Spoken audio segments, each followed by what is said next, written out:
Alright. What's up, guys? GotDave here. And check this out.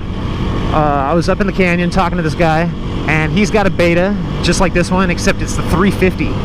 He's the guy I always talk about that bought the 350 beta.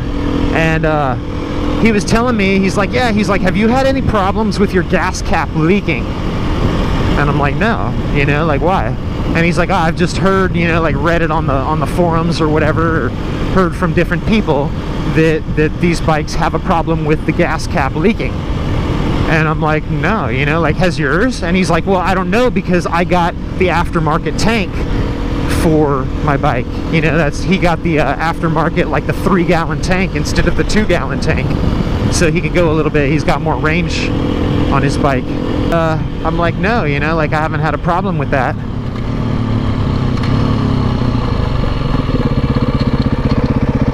But I will let you know if I do.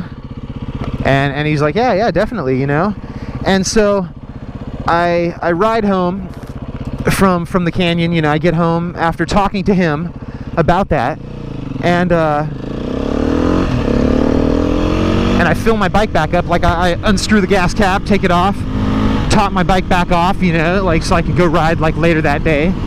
And then I go to screw the gas cap back on, and it goes on like about like a half a turn or something, and just kind of like wedges, and it's like on there all crooked, and like I couldn't get it. I'm like, what the hell's wrong with the gas cap? And so, like, I flip it up and I look at it, and the seal in there was like kind of like up, like laying up on the threads instead of being down where it should be, like flat.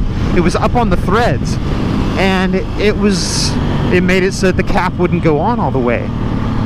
And I kind of wonder, is that the problem? Is that what's causing the problem for these people on the forums or whatever that he's reading about or hearing from, that are having the problems with their gas caps, not sealing?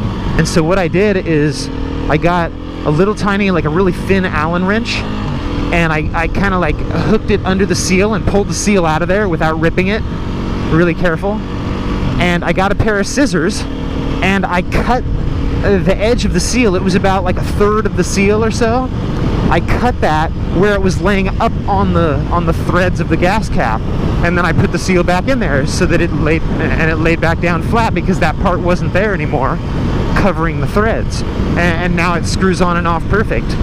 And I put a little bit of white grease on the threads and on the seal, like some of that white lithium grease. And I don't know if that's like the correct stuff to actually, like, what you're supposed to use when it comes to gasoline, but I put a little bit of that on there, and the gas cap goes on and off really smooth now and works good. I still don't have a problem with it leaking, but I definitely would have if I hadn't fixed that seal, and it was only on there like a half a turn. So it makes me wonder if that's the problem that all these people were having, is they were just like too stupid to realize that it was only on half a turn or something, like, I don't know how you wouldn't know that, but maybe that's what they were doing. So I will talk to you guys later. Have a great day out there, and I will see you next time.